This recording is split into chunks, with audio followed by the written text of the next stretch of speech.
Hi class, we're still in the orientation phase of the course, and I did want to go through the course syllabus with you, at least a couple of key elements.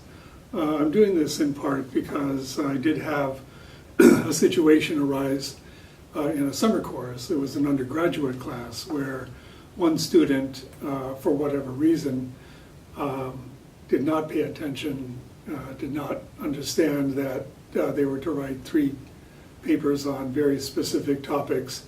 They went ahead and did 3 papers on very other, types of projects and topics. So it was catastrophic in that case. I don't want to have that happen again. So please read the syllabus. If there are any questions, please let me know. So first off, of course, we do have one main textbook by Rents. I want to let you know from the outset that I really don't teach out of the book.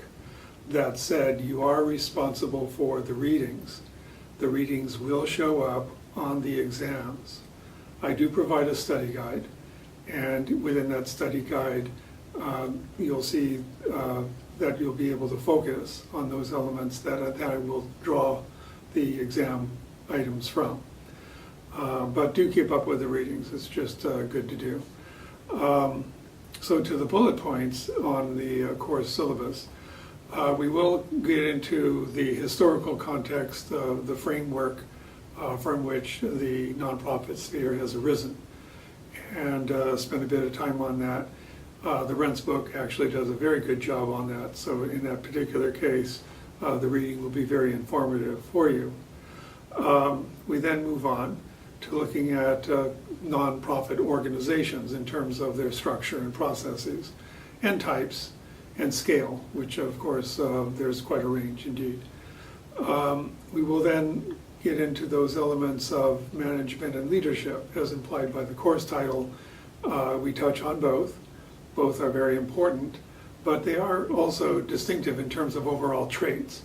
One can be a great leader in the nonprofit sphere, or in the jargon that's used these days, a social entrepreneur. But sometimes it's quite another thing to actually manage the organization. Those are other competencies that one may or may not have, even if one is a great leader. So we'll get into that a bit. We will also get a bit into the grant writing side.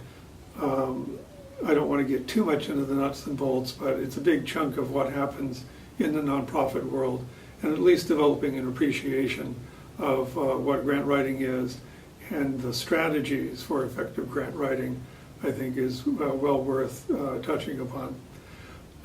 We will then move on to looking at the volatile nature of many nonprofit organizations' environments. That is, that things change quite a bit sometimes, both internally and externally. And it's what I call learning to surf in the nonprofit world. We will then move on to looking at volunteer management strategies, because again, that's a very distinct element in nonprofit organizations. You don't see that so much on the business side, certainly not in the government side, but nonprofit world tends to draw, many organizations draw upon volunteers, and there's an art to that. And then finally we'll look at sustainability practices for nonprofit organizations, because that's a key element and that's central to an effective mission. Let's move on to the second page in your syllabus. I presume you've printed this out. And this is where we get into the assessment, and we want to make sure that we are clear on this. There are 4 problem-solving exercises. As a graduate course and as a professional graduate course, we are grooming you as professionals to solve problems, and so that is a big part of what we do here. It's a big applied portion of the course.